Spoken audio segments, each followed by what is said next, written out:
지난주 말씀을 가장 짧게 요약한다면 이렇게 살아라 라고 이야기할 수 있을 것 같아요.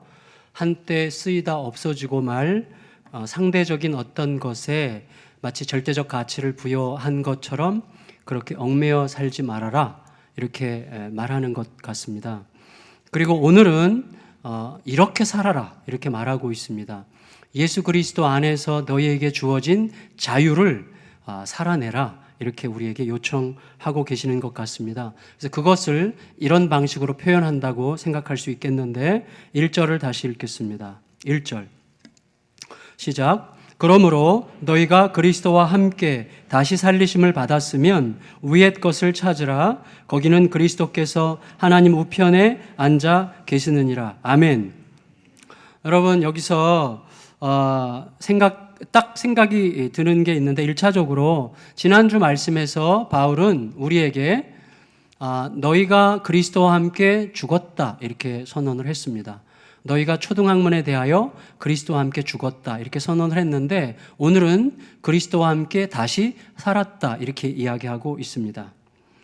자, 우리는 초등학문에 대해서 죽었어요.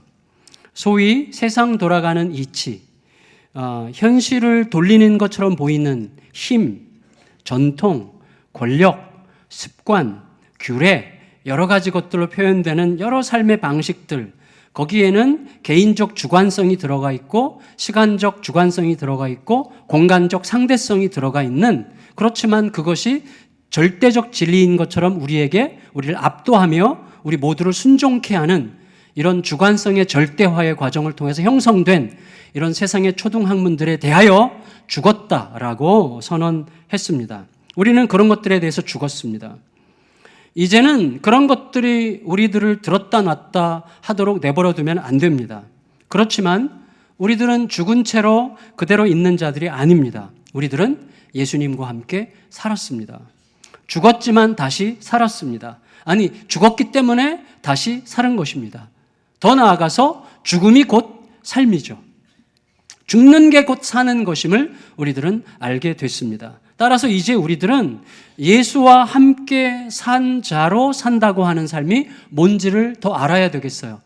예수와 함께 다시 살았다고 선언했는데 예수와 함께 다시 산 자로 산다는 것이 어떤 것인지를 좀 더 생각하고 거기에 실천적으로 참여하고 뛰어들어야만 됩니다. 이 실천적으로라는 말을 좀 의미 깊게 마음에 좀 담으시면 좋겠습니다. 여러분, 우리가 예수님과 함께 다시 산 자로 살아간다고 하는 것은요, 어저께나 오늘이나 또 영원토록 현존하시는 예수님과 함께 사는 것이죠.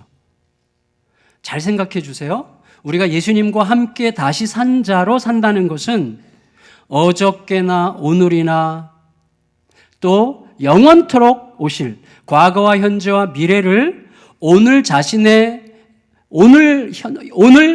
것으로 현존하시는 예수 그리스도와 함께 산다는 것이죠. 그건 무슨 뜻이죠?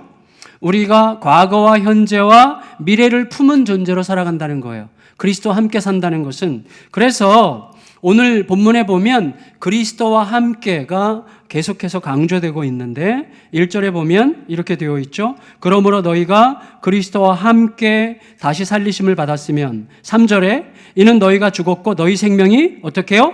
그리스도와 함께 하나님 안에 감춰졌습니다. 4절에 우리 생명이신 그리스도께서 나타나실 그때에 너희도 어떻게 해요? 그와 함께 영광 중에 나타나리라. 이 세 가지 함께는 과거, 현재, 미래를 포괄하고 있는 함께예요. 우리들은요, 과거, 현재, 미래를 현재로, 오늘로 포괄하는 존재로 살고 있다는 거예요. 그게 그리스도와 함께 산다는 의미입니다. 자, 이걸 조금 더 설명해 보죠. 무엇보다 우리는 죽었어요. 과거에. 그래서 3절 상반절에 뭐라고 그랬습니까? 이는 너희가 뭐라고요? 죽었고 그랬어요. 너희가 죽었고. 자, 여러분, 과거죠. 우리가 죽었어요. 과거예요. 그런데 이 죽었다라고 하는 이 말을 우리가 좀 더 원색적으로 말하자면 우리는 더 이상 우리 자신의 생명을 가지지 않았다는 뜻이죠. 죽었어요. 그러니까 우리는 더 이상 자신의 생명을 가진 자로 사는 게 아니에요. 자신의 생명을 가지지 않게 됐어요. 예수의 생명으로 사는 자가 됐다는 뜻이죠. 우리가 죽었다는 것은. 여러분, 우리는 한때 자유라고 하는 이름으로 행한 모든 일들, 이름은 자유이지만 실제로는 죄의 이기적 본능과 육체 욕망을 따르는, 결국 그게 죄를 주인으로 모시는 노예 생활이었다고 하는 사실을 우리가 알게 됐습니다. 그래서 거기서부터 결정적으로 벗어났어요. 그런데 그놈은 여전히 우리를 유혹하고 우리를 가지고 놀려고 늘 덤비죠. 그래서 우리 흔들려요. 그렇지만 예수와 함께 있다는 사실로 인해서 흔들리다가도 다시 정신을 차리죠. 그래서 우리는 그 과거를 현재로 받아, 과거에 죽었다고 하는 나의 사실을 현재 나의 사건으로 받아서 오늘을 살아가는 자들이에요. 그게 신자예요. 신자는 과거에 죽은 사건이 오늘 나의 현실이 되게끔 살아가는 자죠. 더 나아가서 우리들은 현재 어떻게 삽니까? 이렇게 살아요. 3절 읽겠습니다. 3절. 이는 너희가 죽었고, 다음에 시작. 너희 생명이 그리스도와 함께 하나님 안에 감추어졌음이라. 자, 이걸 좀 이따 다시 자세히 설명을 드릴 건데, 여러분 보세요. 우리의 현재는 부활하신 예수님과 함께하는 현재예요. 그 예수님이 끌고 가시는 현재예요. 예수님께서 끌고 가실 때만 온전할 수 있는 현재를 우리가 살고 있는 것입니다. 그래서 예수가 전부예요. 예수님과 함께 있을 때라야 온전할 수 있는 현재를 살아가는 존재들이에요. 그런데 그게 뭐라고요? 아직은 하나님 안에 감추어져 있다고 그랬어요. 하나님 안에 감춰져 있다고 그랬어요.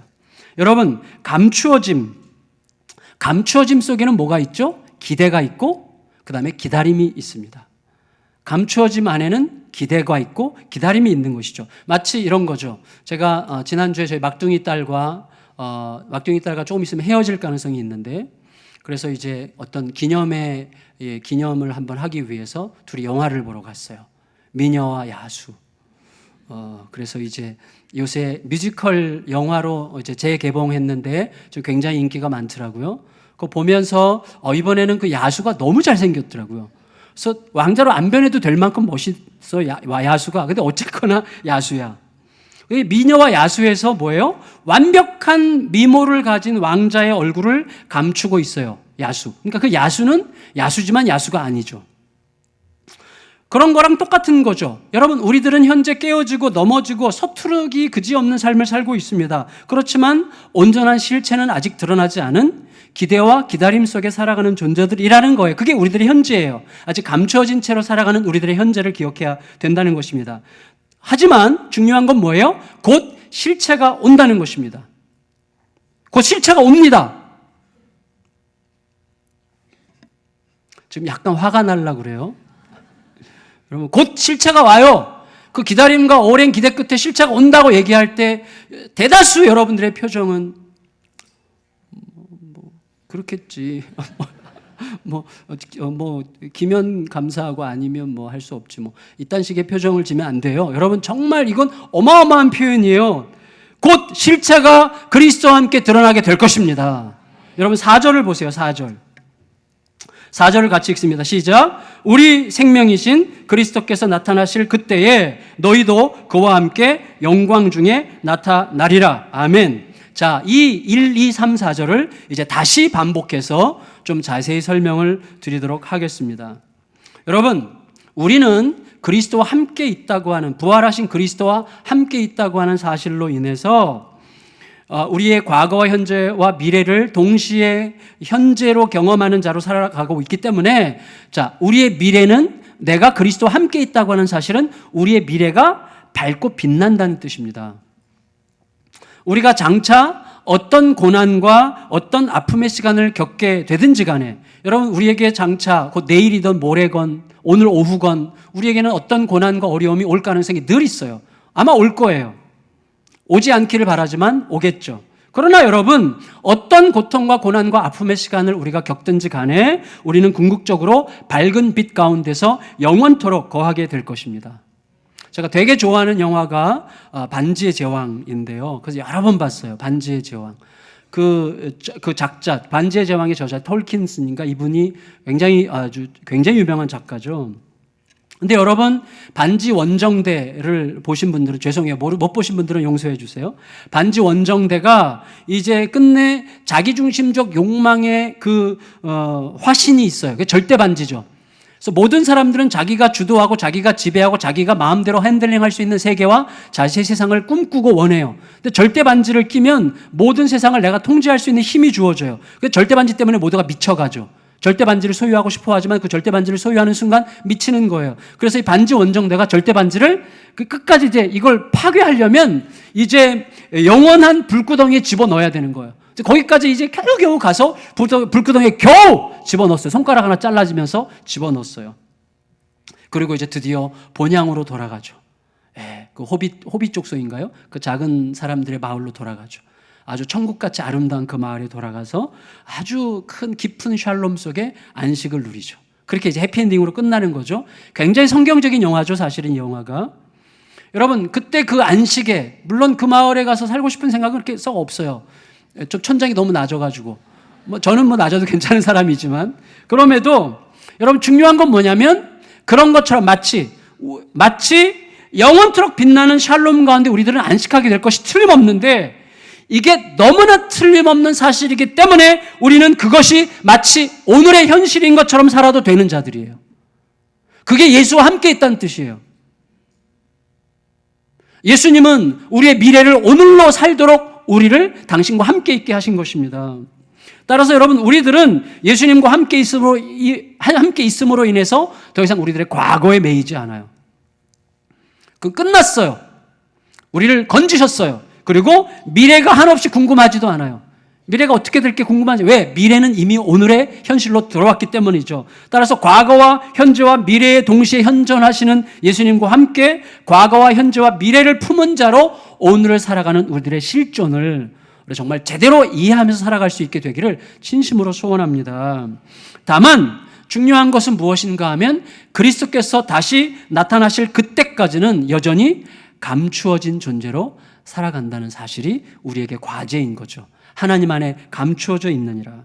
다시 말하면 그 감추어진 시간 안에 뭐가 있다고요? 기대와 기다림의 시간이 있는 것입니다. 따라서 기대와 기다림으로 채워져야 되는 그 시간 동안에는 희미함, 애매함, 때로는 혼란스러움, 막막함, 막연함 이런 것들이 있고 그런 것들을 견디는 시간이 필요한 것입니다. 여러분, 이 애매함과 확실하게 드러나지 않음, 이것은 우리를 낙심시키는 주제가 아니라 긴장시키는 주제여야 되고 이 긴장이 곧 우리들에게 믿음을 요청하는 것입니다.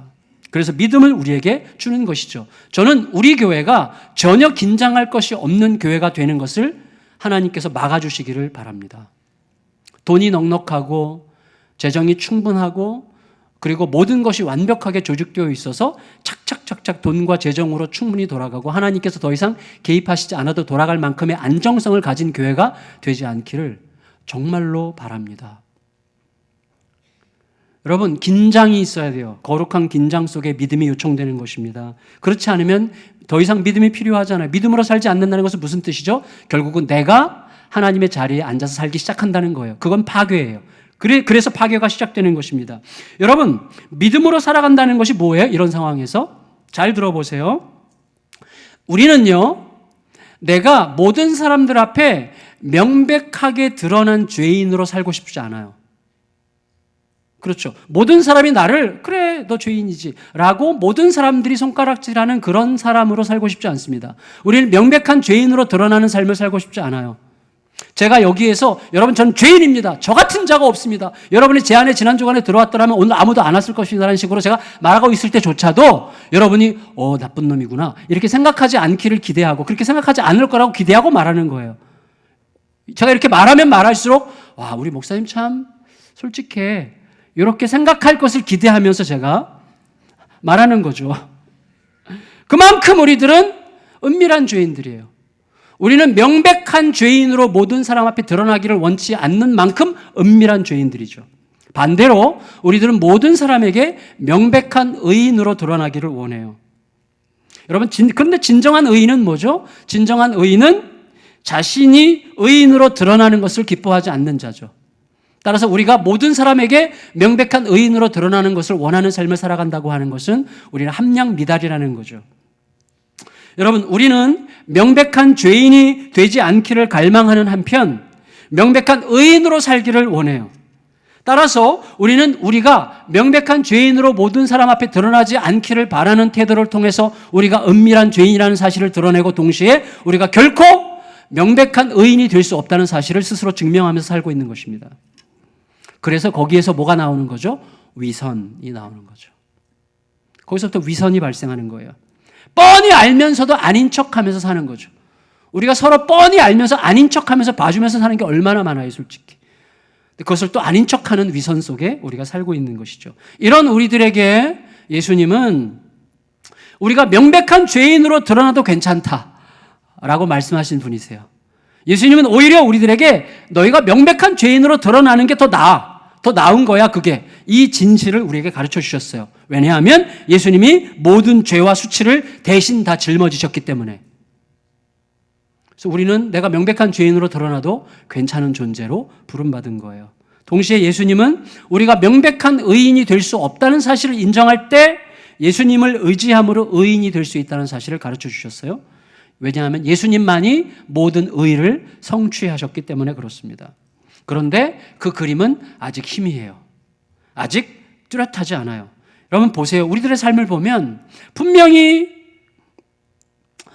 우리 아까 조규영 집사님도 기도하실 때 그런 내용을 계속 얘기하셨는데 우리는 분명히 예수님을 주인이라고 고백하긴 해요. 그런데 내 자신을 보면 영 아니죠. 영 아니에요. 뭐가 있기는 있는 것 같은데 아직 예수를 믿는다고 말할 수 없을 것 같은 때가 와요. 의인이 된 거 맞는 것 같다는 생각이 들다가도 나 같은 죄인이 의인이라면 기독교는 혹시 가짜 아닐까라는 생각이 드는 만큼 내 자신에 대한 혐오감이 막 일어날 때가 있어요. 혹은 내 죄인 맞아. 나 진짜 죄인이야. 이렇게 인정하다가도 어떤 때는 내가 왜 죄인이야. 이렇게 말하게 되는 도무지 모르겠는 상황이 찾아오기도 하는 것입니다. 우리는 애매함 속에 갇혀 있고요. 희미함 속에 갇혀 있고요. 혼란스러울 때가 너무나 많아요. 그리스도께서 우리를 끌고 가시는 그 길은 목표점은 분명하지만 그 길이 희미해요. 여전히 하나님 안에 감춰져 있어요. 그런데 우리는 애매한 게 싫어. 애매한 게 싫어요. 모든 것이 명백하기를 바라요. 하지만 여러분 생각해 보세요. 저 같은 경우 특히 모든 게 명백한 게 너무 좋아서 모든 게 뚜렷하고 싶어서 명백하고 싶어서 잘잘못을 빨리 가리고 누가 잘했는지 잘못했는지를 빨리 가리고 싶어서 그때 서둘러서 행동하거나 과격하게 표현했더라면 큰일 났을 일들이 우리들에게 얼마나 많습니까? 애매한 채로 잘 기다리지 못해서 내가 좀 더 명백해지려고 애를 씀으로써 평생 씻을 수 없는 고통을 창조한 경우들이 얼마나 많아요.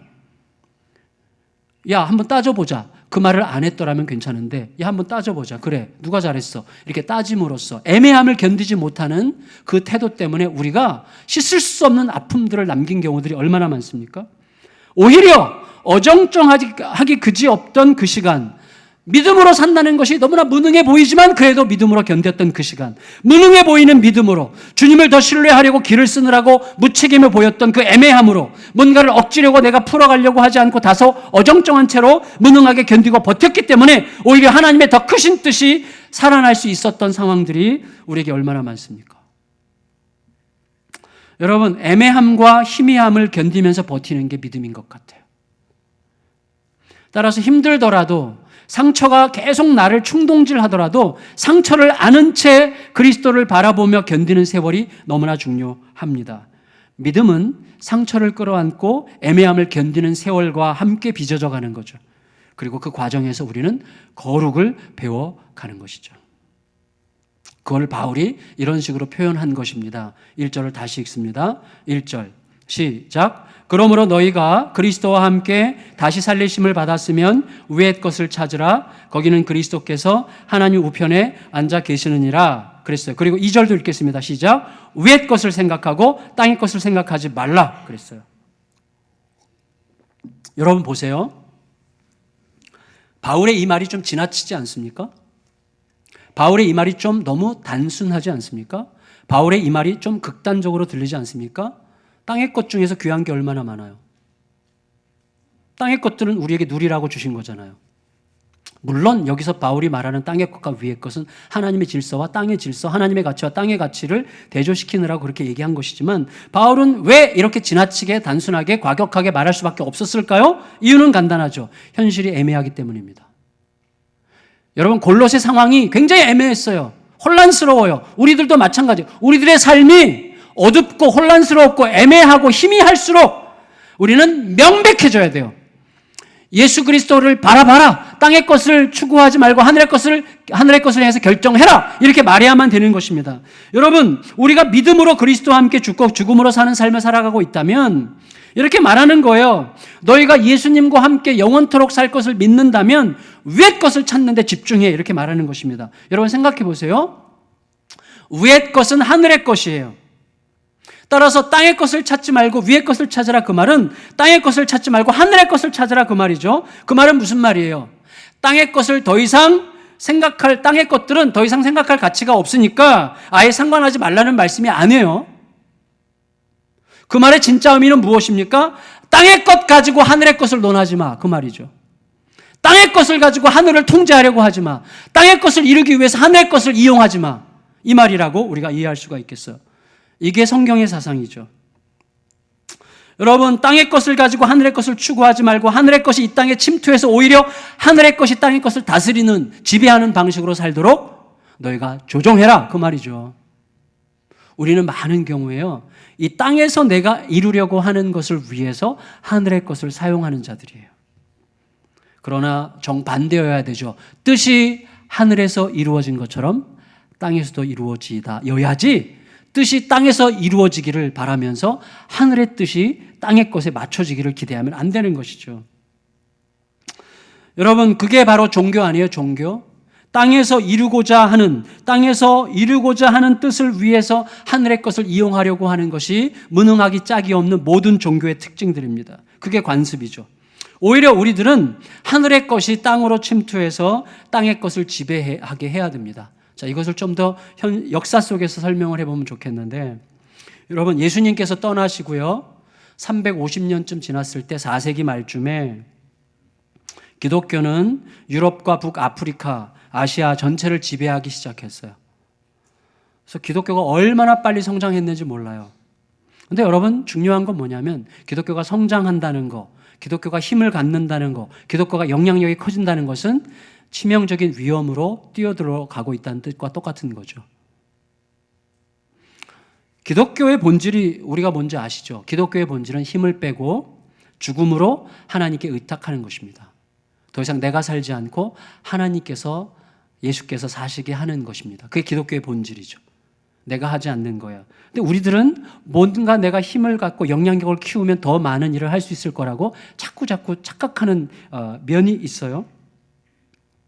그래서 여러분, 기독교의 본질은 힘을 빼고 죽음으로 하나님께 의탁하는 것이기 때문에 기독교가 스스로 힘을 가지고 영향력을 키워가면 갈수록 자동적으로 타락이 시작되는 것입니다. 여러분, 당시에 기독교가 4세기 말엽에 기독교가 엄청나게 흥왕했는데 그 중에 가장 흥왕했던 곳 중에 하나가 소위 비잔티움, 오늘날 터키의 수도 이스탄불, 옛날엔 그것이 콘스탄티노플이라고 불렸는데 콘스탄티노플에 기독교가 엄청나게 흥왕했어요. 기독교가 흥왕하니까 힘이 생기니까 어떻게 해요? 힘을 가지고 힘을 얻으려는 자들이 몰려들게 되어 있죠. 그래서 콘스탄티노플에서 황제의 아내인 황후가 기독교 권력자들과 짝짝꿍이 돼가지고 이제 성직 매매를 감행하고 굉장히 많은 기독교의 이름으로 굉장히 많은 이득을 취하는 방식으로 엄청난 타락의 길을 걸었습니다.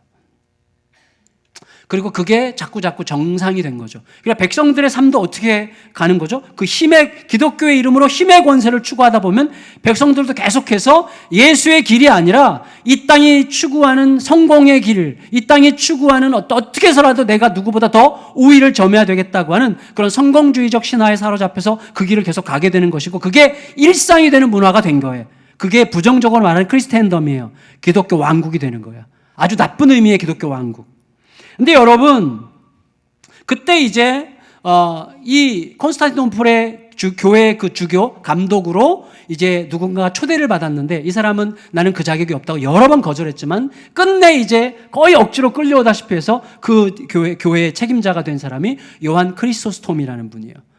정말 존경받는 분이신데, 요한 크리소스톰은 그 자리에 들어가자마자 교회가 이미 땅의 것으로 하늘의 것을 지배하려고 하고, 그리고 땅의 것을 이루기 위하여 하늘의 것을 이용하려고 하는 세상이 됐다는 것을 알았어요. 그래서 그 부분에 대해서 굉장히 가혹하게, 냉정하게, 아주 아주 강하게 설교를 했습니다. 이 크리소스톰의 별명이 이제 황금이빨인데 몇 명이 있는데 초대교회 때 사실 황금입이죠. 너무나 명백한 설교를 하셨는데 그리고 나서 이분이 그 황후에게 황제의 아내에게 직접적으로 이렇게 설교했어요. 더 이상 이세벨의 짓을 하지 말라. 여러분 너무 멋지지 않아요? 그리고 유배당했는데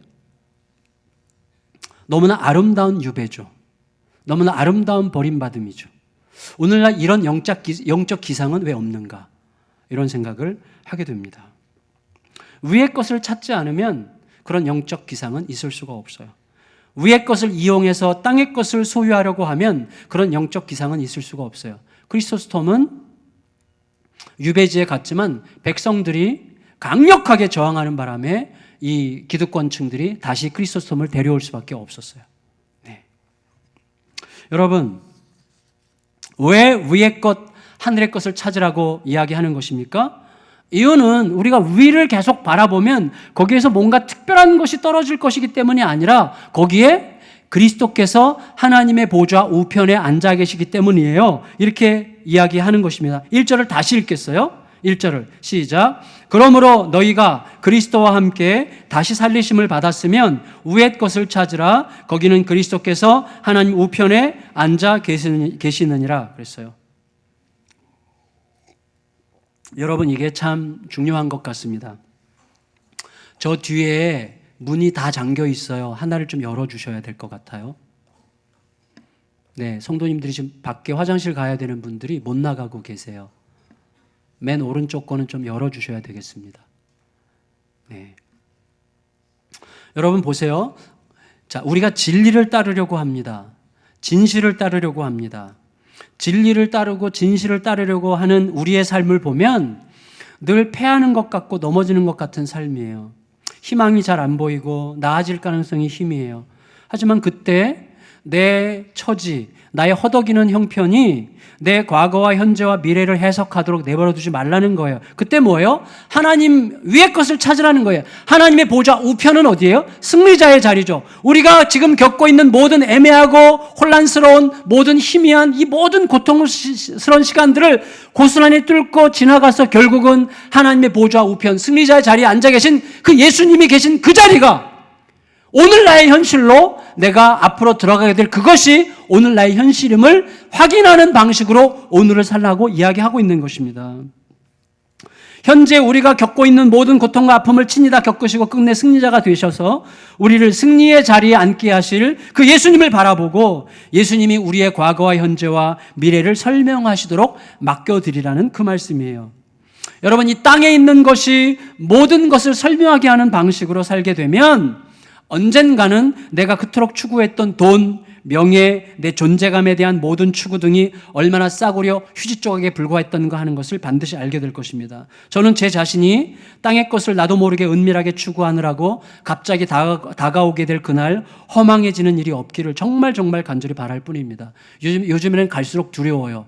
왜냐하면 전에는 제가 은퇴하는 목사님들 보면 막 은퇴할 때 좀 구질구질하게 은퇴하는 분을 보면 막 엄청나게 눈을 땡그랗게 뜨면서 제가 무슨 엄청난 개혁자라도 된 듯이 막 했는데 요새는 그런 말을 잘 못하겠어요.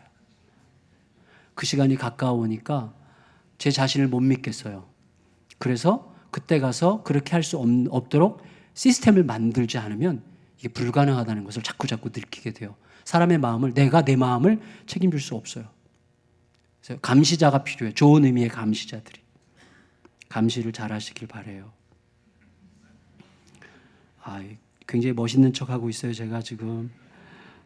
근데 여러분 언제든지 위의 것이 먼저여야만 합니다.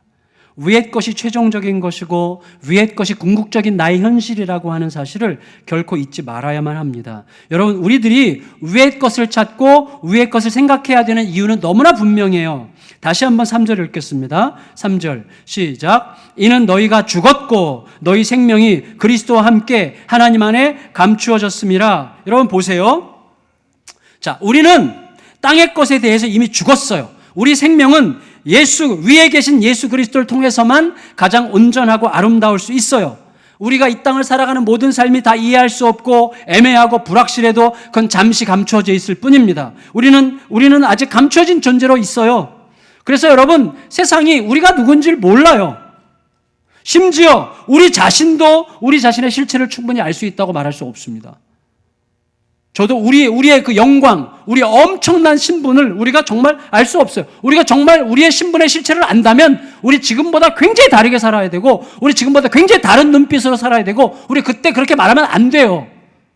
그렇게 말하면 안 되는 거예요. 내가 내 실체를 진짜 안다면.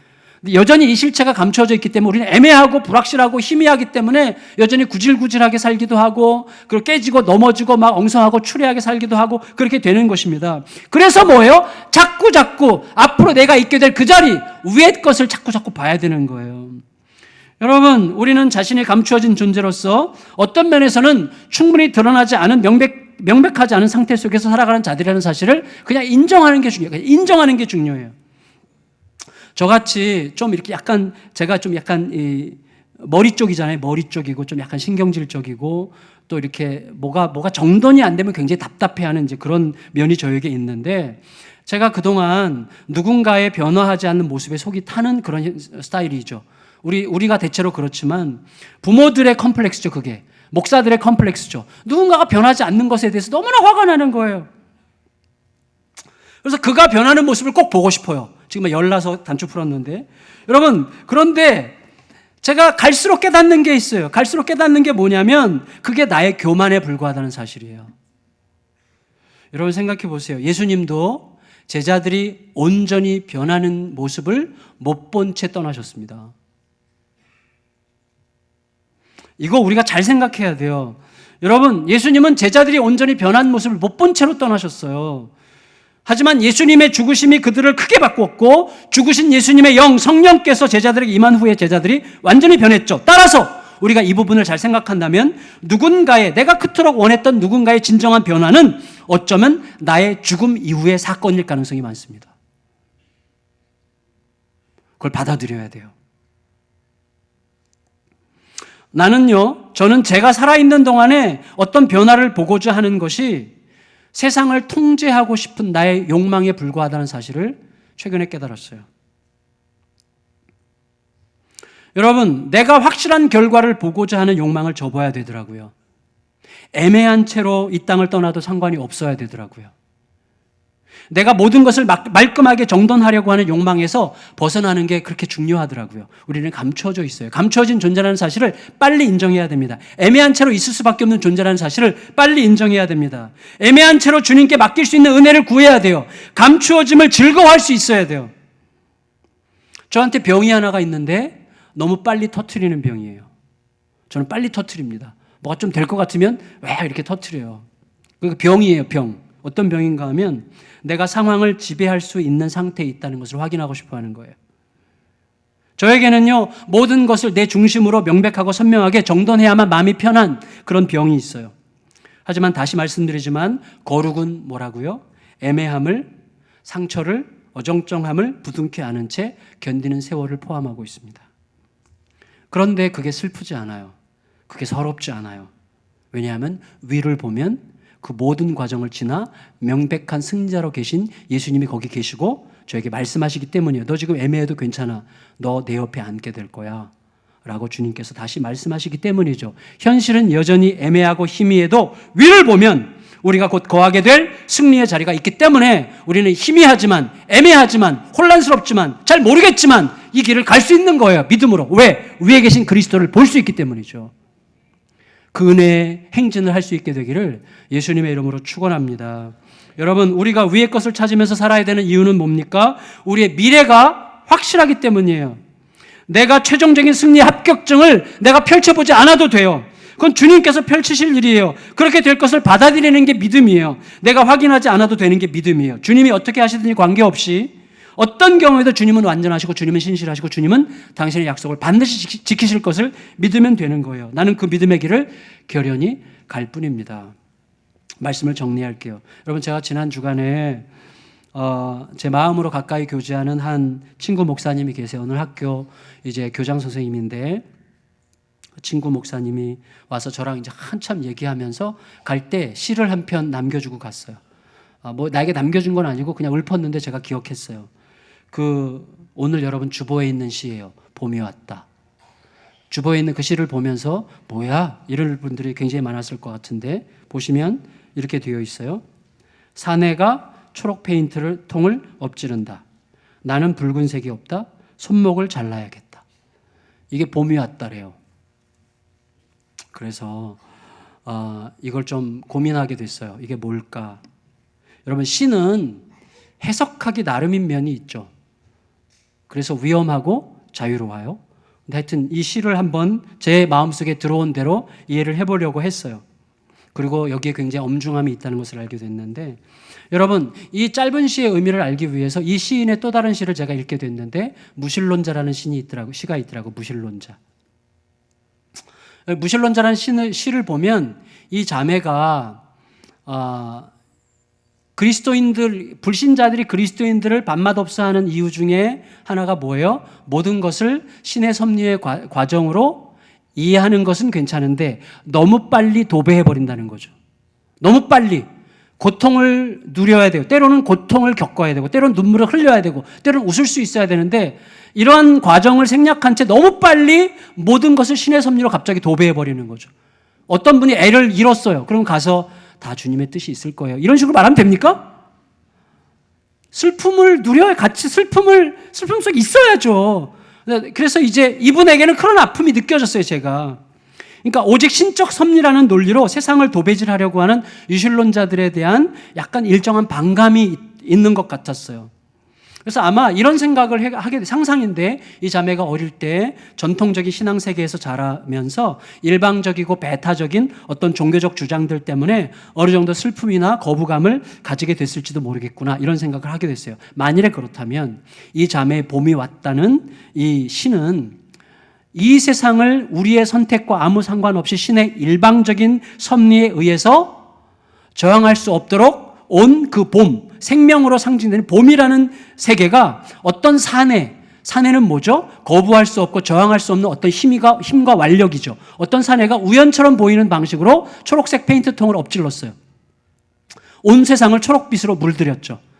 그러나 사내의 우연처럼 보이는 행동이 나에게는 거부할 수 없는 세상이죠. 거기에 저항감을 느끼는 거죠. 그래서 거기에 저항하기 위해서 붉은색을 칠해버리고 싶은 거죠. 붉은색으로 도전하고 싶은데 보니까 나에게는 붉은색이 없어요. 그래서 어떻게 손목을 잘라서 붉은색이 있는 것은 내 몸에 있는 피밖에 없죠. 붉은색, 손목을 잘라야 되겠다. 뭐 이런 식으로 쓴 것 같은 느낌이 들었어요. 그런데 좀 더 고민해 봤어요. 여러분, 이 시인의 마음속에 저 깊은 곳에 또 다른 추구가 있지 않을까라는 생각을 하게 됐는데 그게 뭐냐면 이 자매님의 마음속에 밑바닥에 신앙세계라고 하는 것이 갑이고 불신세계가 을이라는 배경이라면 이런 논리가 가능한데 사실 실제 현실 세계는 다르지 않습니까? 현실 세계는요 신자와 불신자로 나뉘지 않아요. 현실 세계는 무엇으로 나뉘죠? 자기 중심과 하나님 중심으로 나뉘게 되어 있어요. 자기 중심에는 수없이 많은 교회와 목사들이 포함되어 있어요. 자기 중심적 가치에 몰입하고 있는 수없이 많은 신앙 세계와 그 다음에 불신 세계 전부 다 자기 중심적 세계죠. 그것에 비추어 본다면 하나님 중심, 진리를 추구하는 좁은 문을 가고자 하는 하나님 중심 세상은 이게 을이죠. 이게 을. 자기 중심적 세상이 갑이죠. 하나님의 뜻을 쫓아 그리스도를 쫓아가는 좁은 문이 을이죠. 만일에 그런 배경으로 이 시를 본다면 다르게 해석될 수 있다고 생각이 됐어요. 봄날의 따뜻함처럼 보이는 세상. 봄이 왔어요. 세상은 행복해 보여요. 그러나 거부할 수 없는 그 뒤에는 사내의 완력이 있어요. 일방적 완력이죠. 어쩔 수 없이 돌아가는 세상이죠. 그래서 겉에는 초록빛 생명의 물결이 있지만 뒤에는 폭력이 있고 아픔이 있는 세상이죠. 근데 그 세상에 나는 저항할 힘이 없어요. 그래서 어떻게 해요? 저항의 표시로 손목을 잘라 피를 뿌리는 것이죠. 한 개인의 핏빛으로 상징되는 진실, 생명을 다해서 어떻게 처절하게 저항하고자 하는 그런 몸부림을 여기서 느낄 수 있는 것이죠. 여러분, 저는 이런 생각을 하게 됐어요. 예수님은요, 이 땅의 욕망에 순응하지 않으려면 두 눈을 뽑으라고 하셨어요. 너희가 이 땅이 추구하는 가치에 열광하지 않으려면 손목을 자르라고 하셨어요. 산상설교에서. 예수님은 굉장히 과격하셨어요. 여러분, 이제 바울은 그 메아리를 우리에게 들려주고 있습니다. 땅의 것을 생각하지 말고 하늘의 것을 생각하라. 그런 결단을 통해서 세상의 질서에 대하여 죽은 자로, 그리고 하늘에 속한 자로 살라고 우리에게 호소합니다. 왜냐하면 그런 결연한 자세를 통해서만 생명이 태어나기 때문이에요. 여러분 생각해 보세요. 생명으로 가는 길에는 항상 이런 결단이 있습니다. 여인이, 저는 여자, 전에도 말씀드렸지만 여자가 진짜 부러운데 주님께서 한 번 더 기회를 주신다면 여자로 태어나고 싶은데, 제가 페미니스트도 아니고 뭐 이런 게 아니에요. 단지 아이를 낳을 수 있다는 것 때문에 그래요. 여인이 아이를 낳으려고 할 때 죽음의 고통을 통과하죠. 전 그게 너무 부러워요. 항상 부러워요. 죽음의 고통을 통과해서 생명을 낳는 그 위대함이 참 부럽다는 생각이 듭니다. 여러분, 심지어 제가 잇몸 수술 중인데 세 번째 마지막 수술 받으러 갈 때 간호사들이 엄청 협박하더라고. 이게 이전에 제가 죽을 것 같이 힘들었는데 이전에 한 2배쯤 힘들 거니까 각오하셔야 돼요. 제가 그래서 들어가기 전에 얼마나 세게 십자가를 붙들고 기도했는지 몰라요. 막 죽음을 각오했어요. 여러분, 뼈 이식하고 임플란트를 박으려고 해도 죽음 비슷한 결연한 결단을 해야 돼요. 알량하지만 생명으로 향하는 길에는 항상 뭔가가 있어요. 죽음이 있어요. 죽음이. 여러분, 초대교회 성도들이 별명이 있었어요. 초대교회 성도들에게는 정신 이상자 집단이라는 별명이 있었어요. 그들은 참 기괴한 존재들로 여겨졌어요. 정신 이상자 집단이었어요. 그런데 초대교회 성도들이 예배 때 일반 사람들 막 초대하는 열려진 예배를 드린 적이 없어요. 그들의 예배는 굉장히 폐쇄적이었어요. 왜냐하면 거기에 첩자라든지 밀고자들이 들어와서 기독교 공동체를 완전히 말살하고 엄청난 고통을 주었기 때문에 예배를 드릴 때는 집사 몇 명이 그 예배 공동체 모임 장소 앞에 서서 낯선 자들을 경계하고 못 들어오게 했다는 거예요. 초대교회 때. 이게 이제 회심의 변질이라는 책을 제가 최근에 읽고 있는데 거기서 봤는데, 여러분 중요한 건 뭐냐면 생각해 보세요. 정신 이상자 집단인데 폐쇄적인 공동체예요. 놀라운 것은 그런 공동체가 AD 60년, 예수님께서 돌아가시고 30년 후부터 콘스탄티누스 대제 때 기독교가 공인되기까지 240년 동안 매년 성장률이 40%였어요. 매년 기독교 성장률 40%. 이렇게 정신 이상자 집단이고 폐쇄적인 공동체가 어떻게 그럴 수가 있습니까? 여러분, 그들의 사랑이 진짜였기 때문이에요. 그거 외에는 아무것도 없어요. 사회적 수준과 신분을 가리지 않는 그들의 사랑이 진짜였기 때문입니다. 여러분, 그들의 사랑이 진짜였다는 것은 무슨 뜻이에요? 그들이 믿는 예수 그리스도의 실체와 부활의 현실을, 자기들의 현실을 확실하게 받았기 때문이고, 그들이 받았던 이유는 부활이 진짜였기 때문이죠. 여러분, 그들은요 말없이 말을 했어요. 초대교회 때는요 말로 전도할 수 없었기 때문에 몸으로 전도했어요. 근데 그 몸의 전도가 진짜였어요. 근데 몸의 전도가 진짜일 수밖에 없었던 이유는 예수의 부활이 그들에게 진짜였기 때문이고, 예수의 부활이 그들에게 진짜였던 이유는 예수의 부활이 진짜였기 때문이에요. 그것 외에는 설명될 게 없어요. 여러분, 이 폐쇄적이고 이상한 공동체에 강력하게 잡아끄는 매력이 있었던 거예요. 신분 고하를 막론하고 서로에게 입맞추고, 그리고 죽어가는 자들에게 위로하고, 그리고 이교도들에게 달려가서 사랑을 베푸는, 말할 수 없는 이상한 집단의 이 매력, 영적 매력에 사람들이 흡인력을 느끼게 된 것이죠. 말씀을 마칠게요, 여러분. 우리는 어디에 속한 자로 살고 있습니까? 그래서 제 자신에게도 심각하게 던지는 질문입니다. 화장품 냄새나는 기독교가 됐어요. 오늘날 기독교는. 기독교적 표현들, 기독교적 냄새들, 기독교적 어떤 매너들, 기독교적 어떤 스타일들, 이런 걸로는 완전히 무능한 거예요. 그게 뭐예요? 소위 초등학문입니다. 기독교 안에도 초등학문들이 너무 많아요. 화장품 냄새 나는 그런 친절로는 세상을 바꿀 수 없어요. 여러분, 인위적으로 따뜻하게 만든 그런 프로그램들 따위에는 힘이 없어요. 그런 것들은 결국 쓰레기가 될 것입니다. 우리에게 필요한 건 뭐예요? 진짜로 예수가 생명이 되는 거예요. 진짜로 위의 것을 추구하고 그것에 내 인생을 던지는 거예요. 손목을 자를지언정 내 생명값으로 거기에 반응하는 것이죠. 여러분, 우리에게는요 땅의 것을 찾지 않고 위의 것을 찾는 자들이 필요합니다. 세상은, 또 우리들의 가정은 오직 그런 자들을 통해서 진정한 변화를 일으키게 될 거예요. 오늘이라도 당장 집에 가서 남편에게, 아내에게, 자녀에게 그리스도가 결정하시도록 그렇게 사랑을 해보세요. 내 손목을 자르는 방식으로 그렇게 그리스도가 진짜이심을 나의 삶으로 초대해 보세요. 하나님이 어떻게 일하시는지를 저는 보게 될 거라고 믿습니다. 물론 보게 되지 않아도 상관없어요. 결국 하나님은 반드시 당신의 역사를 이루어 가시게 될 것입니다. 우리 서로 함께 예수님과 함께 그 길을 잘 가고, 늘 애매하고 힘들고 좀 희미하지만 그러나 위에 계신 하나님의 보좌 우편에 계신 예수님을 바라보며 승리를 뚜렷하게 보면서 오늘을 뚫고 가는 우리 모두가 되시기를 예수님의 이름으로 축원합니다. 다 같이 자리에서 일어나셔서 6월절 어린 양의 피로 이 찬양으로 하나님 앞에 우리 나아가도록 하겠습니다.